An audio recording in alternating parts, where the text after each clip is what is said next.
প্রত্যেকটি মানুষকে তাওহীদবাদী হতে হবে, শিরক মুক্ত হতে হবে। শিরক হলো মাজারগুলিতে গিয়ে মনের আশা আকাঙ্ক্ষা সেখানে বলা, এটি হচ্ছে শিরক। এই কাজ আপনারা করবেন না। কুমিল্লা কি মাজার আছে? আছে? কোন মাজারে যাবেন না, কোনোদিন যাবেন না, কোনো প্রয়োজন নাই। বিপদে পড়েছেন, উজু করবেন, মসজিদে চলে যাবেন, সুবহানাল্লাহ বলেন। মসজিদে গিয়ে 2 রাকাত কাজায়ে হাজতের নামাজ পড়বেন, আল্লাহর কাছে কাঁদবেন। মাজারে যিনি শুয়ে আছেন বিশ্বাস করেন, কোরআন শরীফ আমার সামনে, বিশ্বাস করুন যিনি কবরে শুয়ে আছেন আপনাকে 4 পয়সার উপকার করতে পারবে না। মাঝখানে আপনি শিরকের গুনাহ নিয়ে আল্লাহর দরবারে হাজির হবেন। মাজারে টাকা দিবেন না, পয়সা দিবেন না, মানত করবেন না। মাজার একটা ব্যবসা। মাজার আজকাল কি? মাজার আর রস সব ব্যবসা। আপনারা এইসব কাজে যাবেন না। আগরবাতি, মোমবাতি, চাদর দেওয়া, মশারি দেওয়া, এগুলো মুসলমানের কাজ না। হিন্দু, খ্রিস্টান, বৌদ্ধ যা করে আমরা কি তা করতে পারি? জোরে বলেন, পারি? কবরে যদি একটু চিন্তা করেন ভাইরা, মাথাটা একটু খাটান, কবরে যদি চাদর দেওয়াই লাগে তাহলে রাসূল করিম সাল্লাল্লাহু আলাইহি সাল্লামের কবরের উপরে সোনার সুতা দিয়ে চাদর দেওয়া উচিত ছিল। তুলার সুতা না, সোনার সুতা।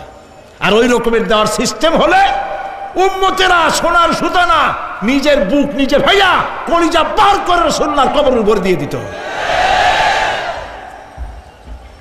নবীর পরে সম্মান সাহাবায়ে কেরাম। সাহাবায়ে কেরামদের কবরের উপরে চাদর নাই, আগরবাতি নাই, মোমবাতি নাই, গোলাপ পানি নাই, গম্বুজ নাই। মাজার একটা হইছে, সেটারে গম্বুজ বানাইতে হবে। কেন গম্বুজ বানাবে? দরকারটা কি? তওবা করুন, জিন্দেগিতে আর কোনোদিন মাজারে কোনো সাহায্য করবেন, 1 পয়সাও না। টাকা পয়সা দিবেন, টাকা পয়সা দিবেন, এতিমকে দিবেন, ভিক্ষুককে দিবেন, বিধবাকে দিবেন। পরীক্ষা দিতে পারে না, ফি দিতে পারে না, পরীক্ষা দিতে পারছে না, ওরে দেন। বাড়িতে চাল নাই, পানি পড়ে, ওরে দেন। অন্ধ মানুষকে দেন, লুলাকে দেন, এতিমখানায় দেন, মাদ্রাসায় দেন, টিউবওয়েল বানায় দেন যেখানে পানি নেই। এই সব কাজ করেন, সওয়াব হবে। সুবহানাল্লাহ কোন মাজারে, কোন মাজারে, আজকের মাহফিলে যত লোক হাজির হয়েছেন, কোন মাজারে কোনো টাকা পয়সা, আগরবাতি, মোমবাতি, চাদর জিন্দেগিতে দেবেন না। কারা দেবেন না? হাত উঁচু করে দেখান। আলহামদুলিল্লাহ। হাত নামা, হাত নামা। এরপরে থামেন, থামেন। এরপরে দেশে আজ অশ্লীলতার সয়লাব আমরা দেখতে পাচ্ছি। গতকালও আলোচনা করেছি। গত 5 বছর যারা ক্ষমতায় ছিলেন, অভিনয় নিয়ন্ত্রণ আইন তারা তুলে ফেলেছিলেন। অভিনয় নিয়ন্ত্রণ একটা আইন ছিল, কতদূর অভিনয় করা যাবে, একটা মেয়ে তার কাপড় কতটা কমাইতে পারবে, নাচে গানে অভিনেতা অভিনেত্রী একসাথে কতটা জড়াজড়ি করতে পারবে, এর একটা নিয়ম কানুন আগের থেকে ছিল। সেই নিয়ম কানুন ওই 5 বছরে তারা আইন পাশ করে নিয়ন্ত্রণ আইনটা তুলে দিয়েছে। ফলে কাপড়েরও বালাই নাই, আর জড়াজড়ির এমন সব ছবি যা কোনো মানুষের দেখার কোনো উপায় নাই, যেগুলি দেখলে চোখ সাবান দিয়ে ধোয়া লাগে। নাউজুবিল্লাহ বলেন। বাংলাদেশ সুপ্রিম কোর্ট, বর্তমান সরকারের আমলে বাংলাদেশ সুপ্রিম কোর্ট সুমোটো আইন জারি করেছে, যে সমস্ত অশ্লীল ছবি করা যাবে না, অশ্লীল পোস্টার লাগানো যাবে না। আমি গতকাল এখানে বলেছি, কুমিল্লার ডিসি সাহেবকে আমি গত রাত্রে তার সঙ্গে আমি কথা বলেছি, তিনি একমত হয়েছেন। কুমিল্লার কোন দেওয়ালে সিনেমার অশ্লীল পোস্টার থাকতে পারবে না। সিনেমা ব্যবসায়ীদের বলে দিবেন, আপনারাও বলে দিবেন তাদেরকে, সিনেমার ব্যবসা করো, অশ্লীল ছবি দেখাইতে পারবে না।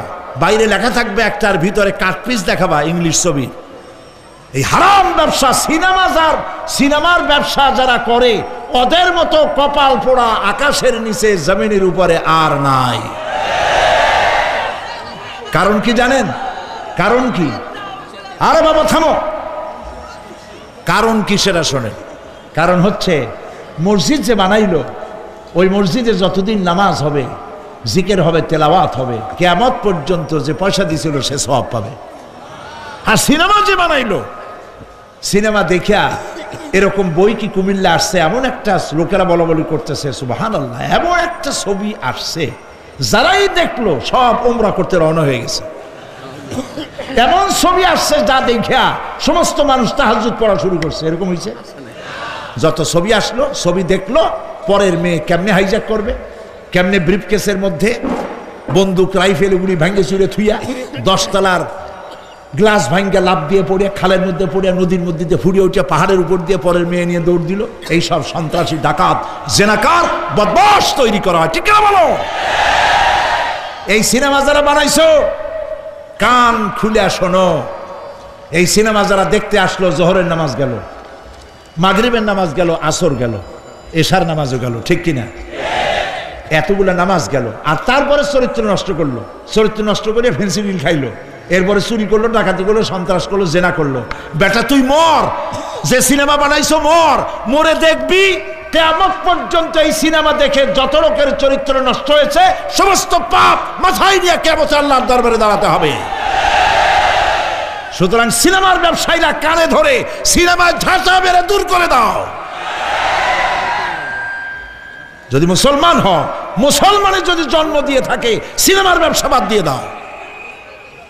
আল্লাহ রহম করুক, বলেন আমিন।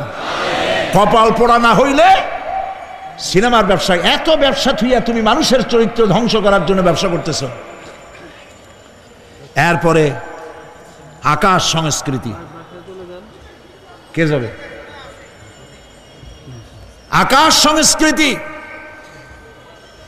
ডিশ এন্টিনার মাধ্যমে সাইবার ক্যাফে এগুলি বানায়া রাস্তার মোড়ে মোড়ে দোকান করে কম্পিউটারের ভেতরে, ক্যাসেটের ভিতরে, ইন্টারনেট ইত্যাদির মধ্য দিয়ে অশ্লীল ছবি প্রদর্শিত হচ্ছে রাস্তার মোড়ে মোড়ে। উঠতি বয়সের যুবক যুবতী মেয়েগুলি নষ্ট হয়ে যাচ্ছে। নাউজুবিল্লাহ বলে। এগুলি জনগণকে ঐক্যবদ্ধ হতে হবে, এগুলির বিরুদ্ধে মোকাবেলা করতে হবে। সরকারকে এগিয়ে আসতে হবে অশ্লীলতা বন্ধ করার জন্য। কারণ আল্লাহ পাক বলেছেন প্রকাশ্য এবং গোপনীয় সব রকমের অশ্লীলতা আল্লাহ পাক হারাম করে দিয়েছেন। অশ্লীল কোনো কাজ করা যাবে না। প্রিয় ভাই সব, আমরা যদি আমাদের আমলকে গঠন করতে পারি কিয়ামতের দিন নাজাত পাবো। আমল যদি গঠন করতে না পারি তাহলে কিয়ামতের দিন বাঁচার কোনো উপায় নাই।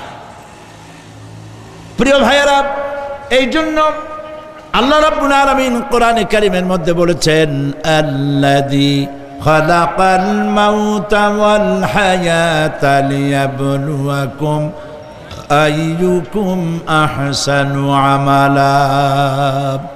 আমি পরীক্ষার জন্য এই জীবন দিয়েছি, তোমাদেরকে পরীক্ষা হবে।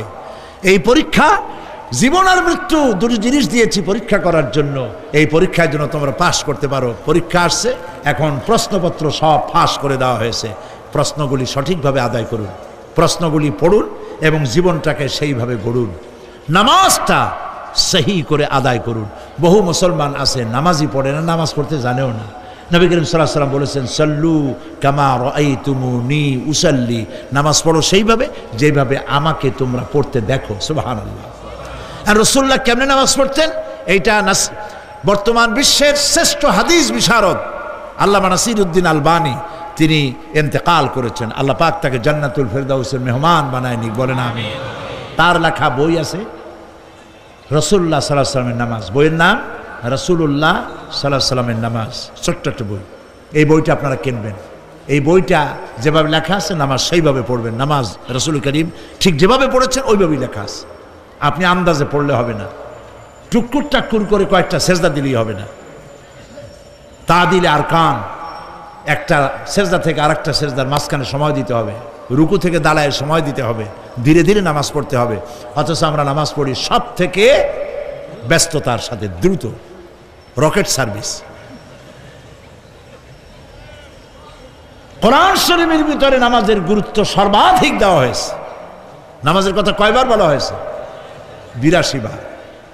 82 বার আল্লাহ পাক বলেছেন নামাজ আদায় করো। 82 বার বলেছেন। আর নবীজি বলেছেন লা দীনা লিমান লা সালাতা লাহু, যার কাছে নামাজ নাই তার কাছে দিন বলে কোনো জিনিস নাই। মান তারাকা সালাতান মুতাআম্মিদান ফাকাদ কাফারা, ইচ্ছে করে যে ব্যক্তি নামাজ ছেড়ে দিল কাফের হয়ে গেল। বলেন নাউজুবিল্লাহ।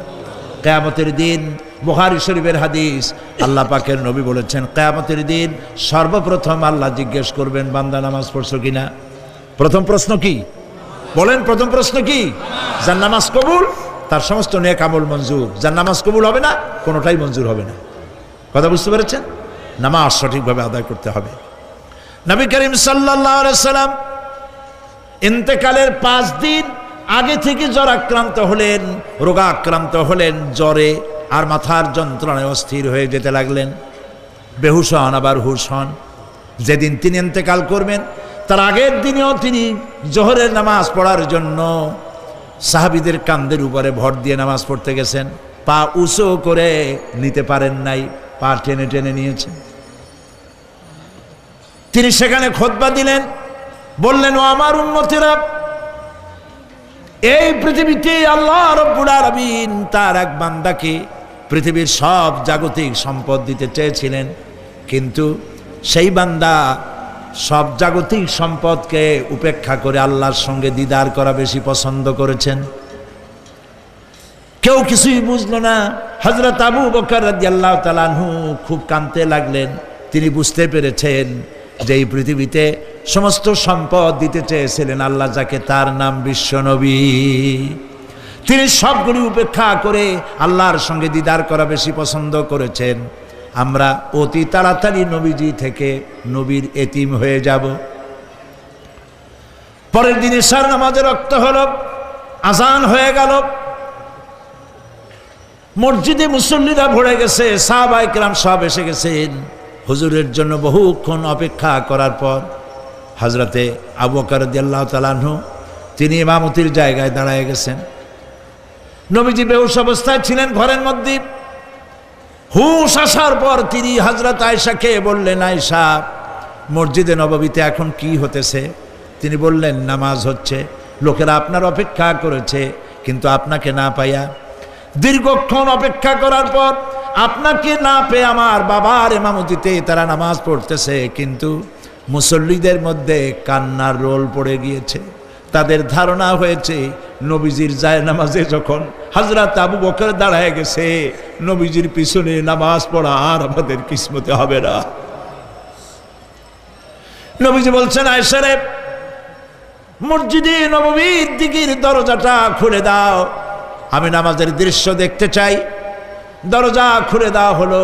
নবীজি কোনো রকম মাথা উঁচু করে মসজিদে নববীতে নামাজের দৃশ্য নিজে অবলোকন করে আবার শুয়ে পড়লেন। হযরত আয়েশা লক্ষ্য করে দেখেন নবীজির চোখের পানি দিয়ে কোনা দিয়া পানি বেয়ে বেয়ে পড়ছে। হযরত আয়েশা প্রশ্ন করলেন, ইয়া রাসূলুল্লাহ, নামাজের দৃশ্য দেখি কাঁদছেন কেন?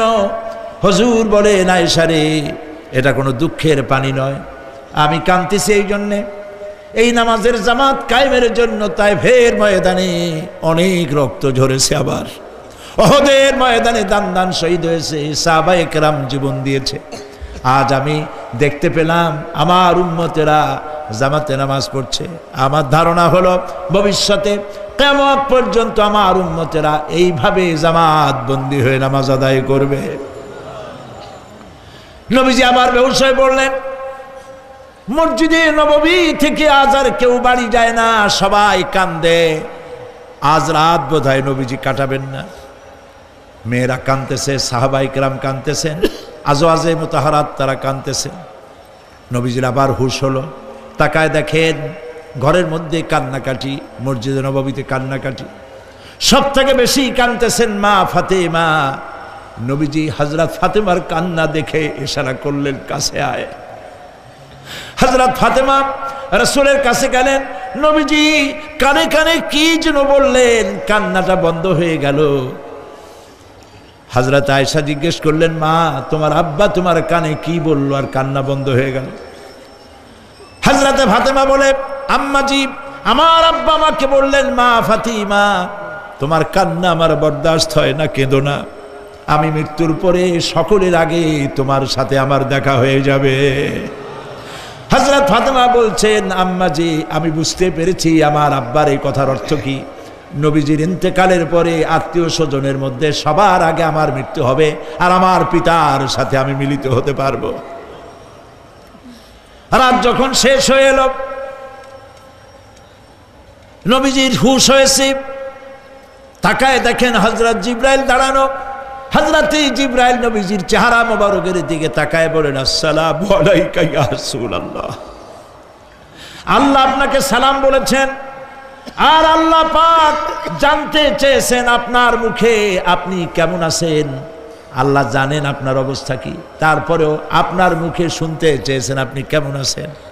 নবীজি বলছেন, জিবরাইল বড় কষ্টে আছি, বড়ই যন্ত্রণা, বড়ই কষ্ট। হযরতে জিবরাইল বলছেন, ইয়া রাসূলুল্লাহ, আজকে এক নতুন ফেরেশতা আমি সাথে করে নিয়ে এসেছি। এই ফেরেশতা পৃথিবীর কোনো নবী অথবা কোনো মানুষের কাছে যাওয়ার জন্য অনুমতি চায় না, আজ আপনার কাছে অনুমতি ভিক্ষা চায় কাছে আসার জন্য। ওই ফেরেশতার নাম হচ্ছে মালাকুল মউত। হযরতে মালাকুল মউত বলেন, ইয়া রাসূলুল্লাহ, এই পৃথিবীতে আদম আলাইহিস সালাম থেকে নিয়ে পর্যন্ত কোন মানুষের জান কবজের জন্য আমার অনুমতি চাওয়া লাগে নাই, আর কোনোদিন লাগবে না। আজ আমি আসার সময় আল্লাহ বলেছেন আপনার জান কবজের জন্য আমি যেন আপনার কাছে অনুমতি ভিক্ষা চাই। নবীজি বলছেন, আমি যদি অনুমতি না দেই তো কি হবে? হযরতে মালাকুল মউত বলছেন, ইয়া রাসূলুল্লাহ, অনুমতি যদি না দেন আমি ফেরত চলে যাব, আমাকে সেভাবেই বলা হয়েছে।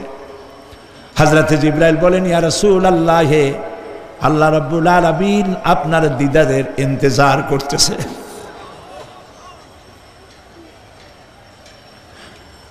নবীজি বলছেন, মালাকুল মউত, তুমি জান কবজের কাজ শুরু করো। মালাকুল মউত যখন কাছে এসেছে, রাসূল জিজ্ঞেস করলেন, আয়েশা, ঘরে যে কয়েক টুকরা স্বর্ণ ছিল সেগুলোর কি অবস্থা? ছোট ছোট 6 টুকরা স্বর্ণ ছিল। হযরত আয়েশা বলছেন, হুজুর আমি এগুলো রেখে দিছি। হুজুর বলছেন, না, রাখতে পারবে না, আমার ইন্তেকালের আগে খয়রাত করে দাও। মুহাম্মদ সাল্লাল্লাহু আলাইহি ওয়াসাল্লাম আল্লাহর কাছে অবস্থায় উঠবে না যে তার ঘরের ভিতরে সোনা ছিল, দিয়ে দাও, খয়রাত করে দিয়ে দাও। হযরতে মালাকুল মউত রাসূলের জান কবজ শুরু করে দিলেন। রাসূলুল্লাহ জীবনের শেষ কথা বললেন, আসসালাত আসসালাত ওয়া মা মালাকাত আইমানুকুম। আমার উম্মতেরা বিদায় লগ্নে বলে গেলাম, নামাজ নামাজ নামাজ ছেড়ে দিও না।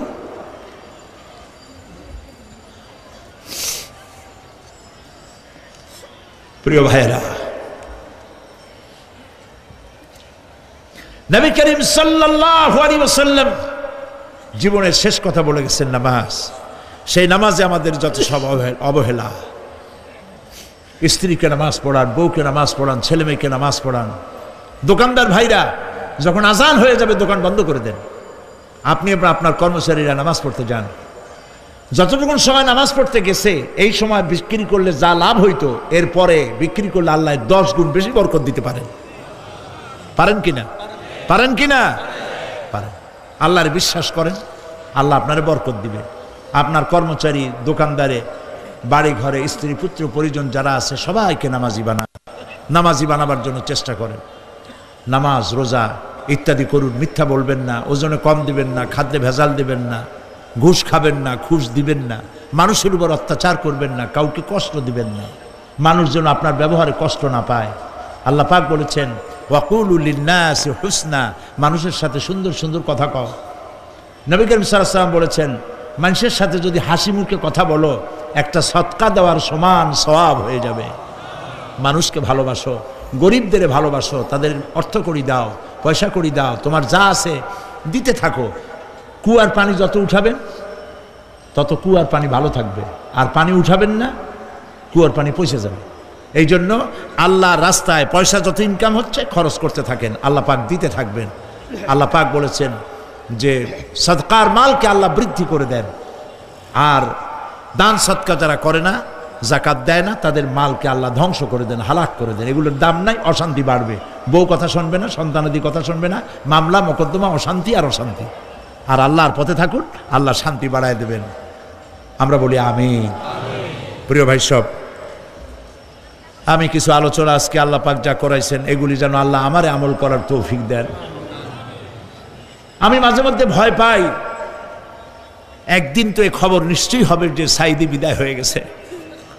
সেদিন খালি হাতে যেন আল্লাহর কাছে না যাই, আমি যেন আসামি না হই যে আমি যা বলছি মানুষকে 40 বছর একটানা যা বললাম আমি নিজে আমল করতে পারি নাই। এরকম ভিক্ষুক যেন আমি না হই, আমি যা মানুষকে বলেছি আমি যেন তা আমল করতে পারি। আমি আপনাদের কাছে দোয়া চাই। আমরা কেউ বাঁচবো না, এই যে দেখা হলো আবার দেখা নাও হইতে পারে।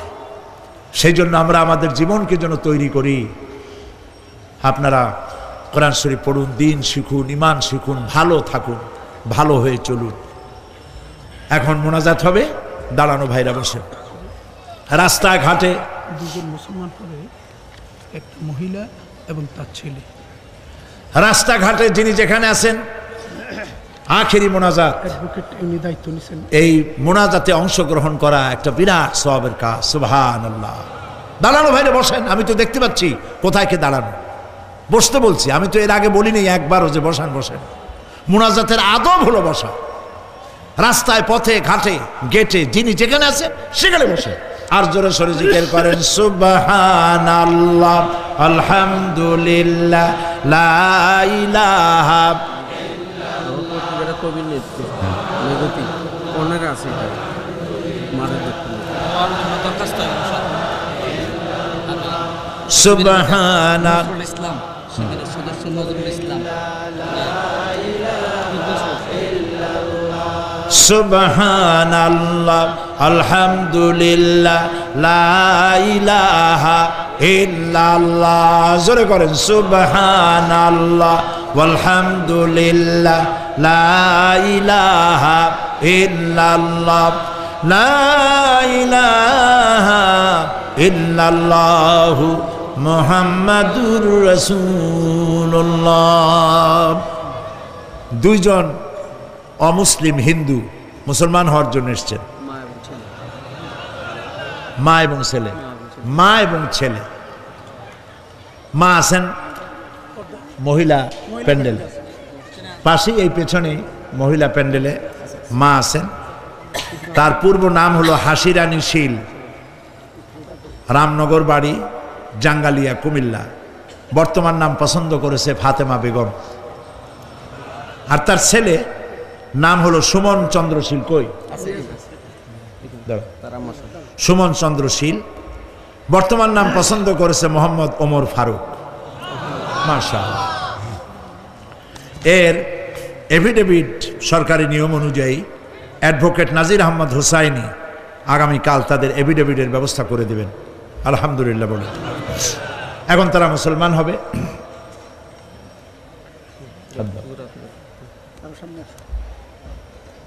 যে বোন আমাদের মুসলমান হচ্ছেন হাসি রানী, বর্তমান নাম ফাতেমা বেগম, আমরা এখানে যা পড়তেছি আপনি তাই উচ্চারণ করবেন।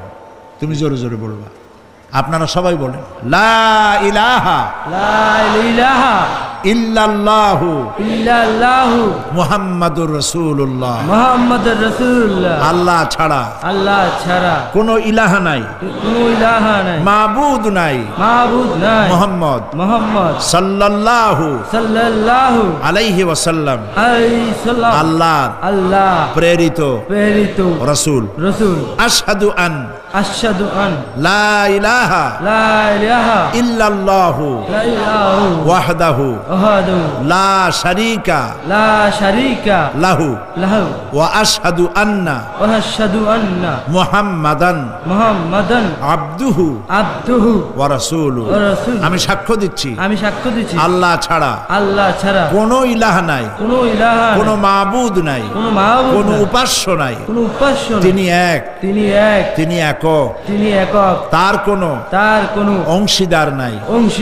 আমি আরো সাক্ষ্য দিচ্ছি মুহাম্মদ সাল্লাল্লাহু আলাইহি ওয়াসাল্লাম আল্লাহর প্রেরিত রাসূল এবং তারই বান্দা। সবাইকে সালাম দাও। আসসালামু আলাইকুম। আপনারা সালামের জবাব দেন।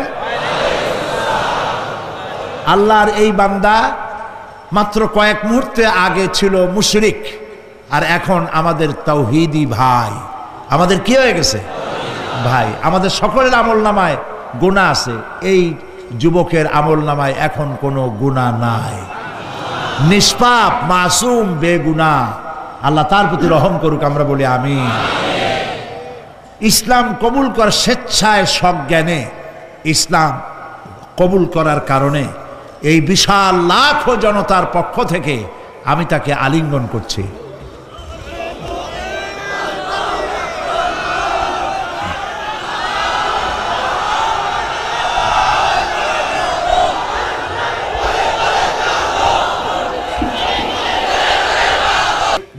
পত্রিকা তো আজকাল জানেন, পত্রিকাগুলি প্রায় ইসলামের বিরুদ্ধে লেখে, কথা ঠিক কিনা? সেই ক্ষেত্রে কুমিল্লা একটা পত্রিকা বের করেছে, সাপ্তাহিক মেঘতি, মেঘনা, গোমতী, তিতাস, তিনটা নদীর কূলে যারা বাস করে তাদের কথাই এ পত্রিকা বলবে, বৃহত্তর জনগোষ্ঠীর ইমান, আকিদা ও সংস্কৃতির উপরে ভিত্তি করে। সেজন্য আপনারা এই পত্রিকাটি সংগ্রহ করার চেষ্টা করবেন। আর বলেছিলাম যে প্রত্যেকটি মুসলমান, রাসূলুল্লাহ বলেছেন যে এমন দুইটা রাত যাবে না যে তার মাথার তলে ওসিয়তনামা থাকবে না। ওসিয়তনামা কারে বলে আমরা জানি না, ওসিয়ত তো বুঝি কিনা, কিন্তু লেখে কেমনে জানি না। সেই জন্য হযরত খুররাম মুরাদ রহমতুল্লাহ আলাইহে তার মৃত্যুর সময় তিনি উপমহাদেশের একজন অন্যতম শ্রেষ্ঠ ইসলামী চিন্তাবিদ, মৃত্যুর আগে ওসিয়তনামা লিখে গেছেন। খুররাম মুরাদের শেষ ওসিয়ত, এটা আমি সম্পাদনা করে দিয়েছি, খুব কম পয়সা দাম। এটি আপনারা নিলে ওসিয়ত কেমনে লিখতে হয় সেটা বুঝতে পারবেন, ছেলে মেয়েকে দিনের উপরে রাখার জন্য করতে পারবেন। ওমর রাদিয়াল্লাহু তাআলা আনহুর কথা আমি বলছিলাম আপনাদেরকে, তার জীবনী সম্পর্কে অনেকের জানা নাই। সেই জন্য শহীদে মেহরাব হযরত ওমর ইবনুল খাত্তাব রাদিয়াল্লাহু তাআলা আনহু, তার জীবনের কাহিনীগুলি জানতে পারলে আমরা আমাদের এবং আমাদের সমাজকে গড়তে পারবো, এটিও পাওয়া যাবে। তারপরে বই মানুষের ক্ষতি করে না, মানুষকে ঠকায় না, ঠকায় নভেল, নাটক, উপন্যাস, গল্প, দাদুর বই, এইসব পড়লে মানুষ ঠকে, কিন্তু কোরআন হাদিসের বই পড়লে মানুষ ঠকে না। কোরআন শরীফ, এই যে কোরআনের তাফসীর করলাম, কোরআন আপনার বাড়িতে আরবি কোরআন আছে কিন্তু তরজমা নাই। আল কোরআন একাডেমি লন্ডনের পক্ষ থেকে কোরআন শরীফের বিশাল বাংলা অনুবাদ বেরিয়েছে, সহজ সরল বাংলা অনুবাদ কোরআন শরীফ, হাফেজ মনিরুদ্দিন আহমদ সাহেবের। এর হাদিয়া 700-750 পৃষ্ঠার অফসেটে ছাপা, মাত্র 100 টাকা দিয়ে। বাংলাদেশের কোনো প্রকাশক এই পয়সা দিতে পারবে না, তিনি লাভের দিকে তাকান নেই, আল্লাহর হস্তে। তো এটা আপনারা নিতে পারবেন। আর তাফসীর বোঝার জন্য তাফহিমুল কোরআনের কোনো জুড়ি নেই, আলহামদুলিল্লাহ বলেন। কি তাফসীর নাম বলেন? তাফহিমুল কোরআন আপনারা কিনবেন। ফি জিলালিল কোরআন, সৈয়দ কুতুব শহীদ রহমতুল্লাহ আলাইহি, তার তাফসীর আপনারা নেবেন, এখানে পাওয়া যাবে। ঢাকা থেকে এই বইগুলি আসছে, আপনারা নিয়ে যাবেন। আল্লাহ নেওয়ার তৌফিক দিন, জোরে বলেন আমিন। সবশেষে আমার 40 বছর কোরআনে কারীমের, আমাকে লোকেরা মুফাসসিরে কোরআন বলে, কিন্তু আমি নিজেকে মুফাসসিরে কোরআন বলে মনে করি না। আমি মনে করি আমি কোরআনের একজন ছাত্র, তাফসীরের ছাত্র। তাফসীরের একজন ছাত্র হিসেবে 40 বছর একটানা দেশে আর বিদেশে কোরআনের কিছু খেদমতের তৌফিক আল্লাহ দিয়েছিলেন। সেই কথাগুলি ক্যাসেটবদ্ধ আকারে সারা পৃথিবীতে ছড়িয়ে পড়েছে। পৃথিবীর এমন কোনো জায়গা নাই যেখানে বাংলাদেশি মুসলমান আছে আর তারে গোলামের ক্যাসেট পৌঁছায় নাই, এমন কোনো জায়গা নাই, সব জায়গায় আল্লাহ পৌঁছায় দিয়েছে। কিন্তু একদিন তো এমন হবে যে ক্যাসেট থাকবে না, আর সাইডিও থাকবে না, লেখাগুলা থাকে। সেই জন্য আমার বন্ধু মহল আমাকে খুব চাপ সৃষ্টি করলো লেখার জন্য। তাফসীর লেখা হয়েছে, তাফসীর এখন কিতাব আকারে বেরিয়ে গেছে। তাফসীরে তারা নাম রেখেছে তাফসীরে সাঈদী। সূরা ফাতিহা গতকাল বলেছি, চট্টগ্রামে তাফসীর করেছিলাম 5 দিন। সূরা ফাতিহার উপরে 46 জন হিন্দু খ্রিস্টান মুসলমান হয়েছে।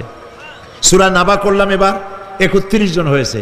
চট্টগ্রামে 5 শতাধিক খ্রিস্টান, হিন্দু, বৌদ্ধ গত 24 বছরে ইসলাম কবুল করেছে, আলহামদুলিল্লাহ। সূরা আসর, ছোট্ট সূরা, এই ছোট্ট সূরাটি সম্পর্কে ইমাম শাফিঈ রহমতুল্লাহ আলাইহি বলেছেন যে এই সূরাটি যদি কেউ বোঝে আর আমল করে, হেদায়েতের জন্য, জান্নাতে যাওয়ার জন্য এই একটি সূরাই যথেষ্ট। এর উপরে 5 দিন তাফসীর করেছি চট্টগ্রামে, 36 জন হিন্দু, খ্রিস্টান, বৌদ্ধ মুসলমান হয়েছে। সূরা আসর এই ছোট্ট সূরাটির তাফসীর হয়েছে 488 পৃষ্ঠা। আলহামদুলিল্লাহ। আপনারা মেহেরবানি করে নিয়ে যাবেন তাফসীরে সাঈদী সূরা আল আসর, এগুলি পাওয়া যাবে ওখানে।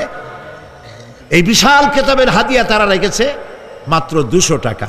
আপনারা যারা পারেন নিয়ে যেতে চেষ্টা করবেন। আমি চাই আপনাদের ঘরে ঘরে তাফসীর থাকুক, যাতে করে আপনি বুঝতেও পারবেন আর আমাকে দোয়াও করতে পারবেন।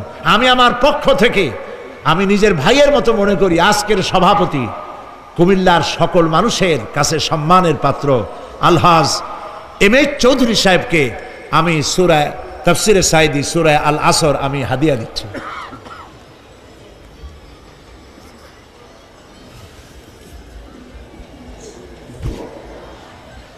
এখন মোনাজাত হবে, মোনাজাতের পর আজান হবে। আব্দুল জব্বার সাহেব লক্ষ্মীপুর গ্রামে স্ট্রোক করেছে। রব্বানা যালামনা আনফুসানা ওয়া ইন লাম তাগফির লানা ওয়া তারহামনা লানাকুনান্না মিনাল খাসিরিন। সবাই পড়েন আমার সাথে, রব্বানা যালামনা আনফুসানা ওয়া ইন লাম তাগফির লানা ওয়া তারহামনা লানাকুনান্না মিনাল খাসিরিন। হে আল্লাহ তাআলা, তোমার আরশে আজিম থেকে তাকায় দেখো কুমিল্লার ঈদগাহ ময়দানে, বিশাল ময়দান, রাস্তাঘাট, মানুষ উপচে পড়েছে, লাখো জনতা। আমরা গুনার বোঝা নিয়ে তোমার দরবারে হাত তুলেছি। রব্বুল আলামিন, আমাদের গুনার দিকে তাকায়ও না, আমাদের চোখের দিকে আর মুখের কাকুতি মিনতির দিকে তাকায়া আমাদের জিন্দেগির গুনাহ মাফ করে দাও।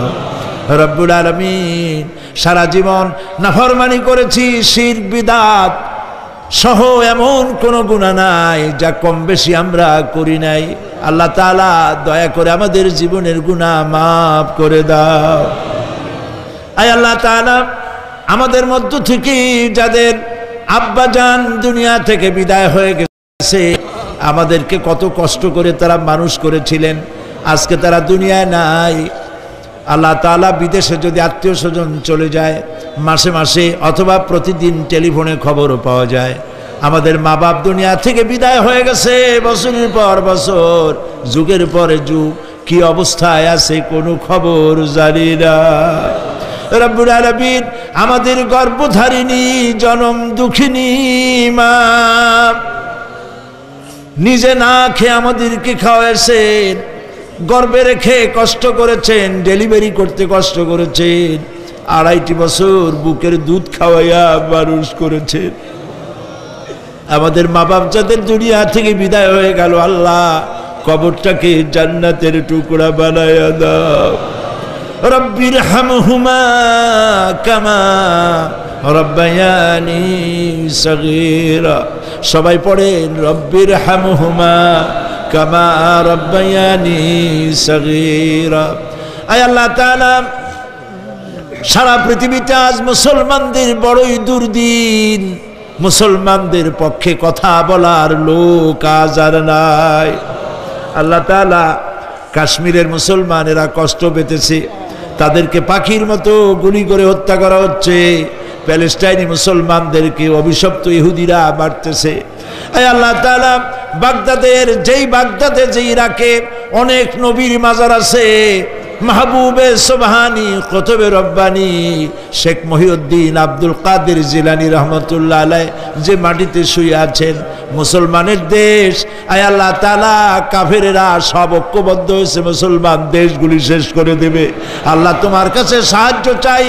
চেচনিয়া, বসনিয়া, প্যালেস্টাইন, কাশ্মীর সহ দুনিয়ায় যত জায়গায় মুসলমানেরা বিপদে আছে, আল্লাহ তুমি নিজে সাহায্য করো। রব্বুল আলামিন, আমরা মুসলমান, আমরা গুনাহ করেছি, সাহায্য চাবার মতো যোগ্যতা হারায় ফেলেছি। আল্লাহ, আমরা স্বীকার করি আমরা গুনাহগার। আয় আল্লাহ, আমরা 1000 বার স্বীকার করি, নত শিরে স্বীকার করি আমরা গুনাহগার। কিন্তু একটা ভালো পরিচয় আমাদের আছে, সেই পরিচয়টা হলো আমরা তোমার হাবিবের উম্মত। আয় আল্লাহ তাআলা, তোমার হাবিবের সাদকায় আল্লাহ তুমি দুনিয়ার মুসলমানদের দিকে রহমতের নজরে তাকাও।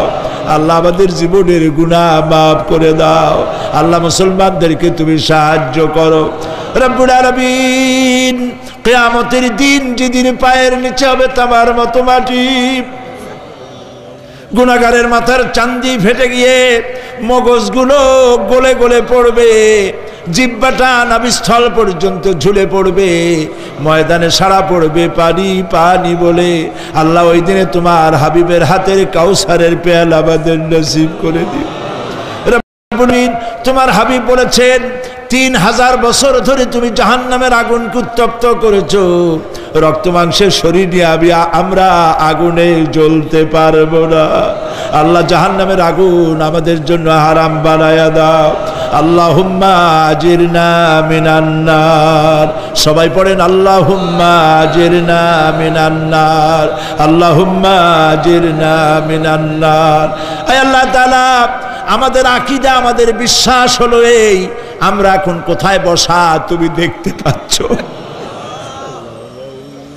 আমরা কি বলতেছি তুমি নিশ্চয়ই শুনতে পাচ্ছ। তুমি একটু তাকায় দেখো তো বাবু, এতগুলি হাত তো কোনো পীরের দরবারে ওঠে নাই, কোনো বাজারে গিয়ে ওঠে নাই, কোনো মন্ত্রীর কাছে ওঠে নাই, কোনো প্রেসিডেন্টের কাছে ওঠে নাই। রাজা ধীরাজ, সম্রাটের সম্রাট, বিশাল আকাশের মালিকের কাছে হাত তুলেছি, মালিক খালি হাতে ফেরত দিও না, মালিক খালি হাতে ফেরত দিও না। হে আকাশের মালিক, হে জমিনের মালিক, হে আমাদের রব, আমাদেরকে খালি হাতে ফেরত দিও না বাবু। আল্লাহুম্মা লা তারুদ্দানা খাইবিন, আল্লাহুম্মা লা তারুদ্দানা খাইবিন। আল্লাহ তাআলা একেবারে কিচ্ছু না দিয়া খালি হাতে ফেরত দিও না বাবু। কয়েক সেকেন্ড আমি আপনাদের জন্য ছাড়লাম, মাথা নিচু করুন, চক্ষু বন্ধ করুন, যার যা বলার বলেন, দোয়া কবুল হয়ে যাবে ইনশাআল্লাহ। বলেন যার যা বলার দরকার, মিনতির সাথে কাকুতি মিনতি করে বলেন।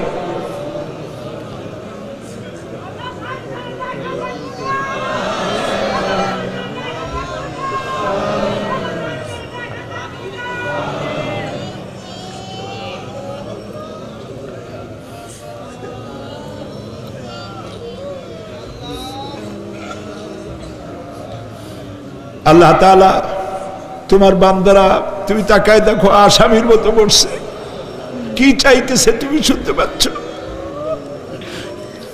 আমরা সবাই ভিক্ষুক, তুমি বলেছো ওয়াল্লাহু গানিয়ুন ওয়া আনতুমুল ফুকারা, আমরা ফকিরের গোষ্ঠী আর তুমি গানি, আমরা ভিক্ষুক আর তুমি দাতা।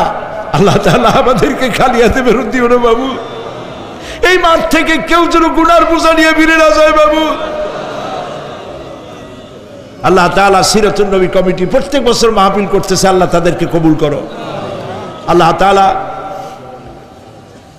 জনাব এম এস চৌধুরী সাহেব বার্ধক্যে পৌঁছে গেছেন, তার স্ত্রীর প্রতি, তার প্রতি রহম করো। ওনার সাথে যারা আছে, কাজী দিন মোহাম্মদ সাহেব, রব সাহেব সহ যারা আছেন, সকলের প্রতি রহম করো। আল্লাহ তাআলা এই কুমিল্লাকে ইসলামী আন্দোলনের দুর্গ বানায় দাও। শিবিরের যে ছেলেটি ক্যান্সার রোগাক্রান্ত হয়েছে, ডাক্তার বলেছে 3-4 মাসের বেশি বাঁচবে না, কিন্তু তুমি ভালো জানো আল্লাহ পাক, আমরা এই ছেলেটির জীবন তোমার কাছে ভিক্ষা চাইতেছি বাবু, তুমি ভিক্ষা দিয়া দাও। আল্লাহ তাআলা এইভাবে যাদের কিডনি নষ্ট হয়েছে, হার্টের বাল্ব নষ্ট হয়েছে, তুমি মেহেরবানি করে তাদেরকে তা দিয়ে দাও। আল্লাহ প্রত্যেকের প্রতি তুমি রহম করো। আল্লাহ তাআলা আর একটা কথা বলি, তুমি তো সেই মহান সত্তা যার কাছে বেশি চাইলে অসন্তুষ্ট হও না। পৃথিবীতে সবাই বারবার চাইলে অসন্তুষ্ট হয়, তুমি বরং না চাইলে অসন্তুষ্ট হও। মাবুদ, তুমি দয়া করে আমাদের বিবি বাল বাচ্চা যা দান করেছো সবগুলিকে দিনদার বানাও, নামাজি বানাও, পরেশগার বানায় দাও।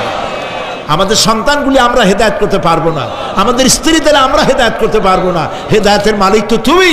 তুমি দয়া করে আমাদের স্ত্রী, আমাদের সন্তানদেরকে হেদায়েত করো, মুত্তাকি বানাও, ইখলাস দাও, তাকওয়া দাও, তোমার ভয় দাও। আল্লাহ তাদেরকে হেদায়েত নসিব করে দাও। আয় আল্লাহ, আমাদের প্রিয় জন্মভূমি বাংলাদেশ, এর স্বাধীনতা, সার্বভৌমত্ব কিয়ামত পর্যন্ত অক্ষুণ্ণ রাখো। সীমান্ত এলাকায় ভারত বাংলাভাষী ভারতীয় মুসলমানদেরকে উন্মুক্ত আকাশের নিচে ফেলে রেখেছে। তাদের খাবার নাই, পরার নাই, বন্দুকের নল তাদের দিকে তাক করে রেখেছে।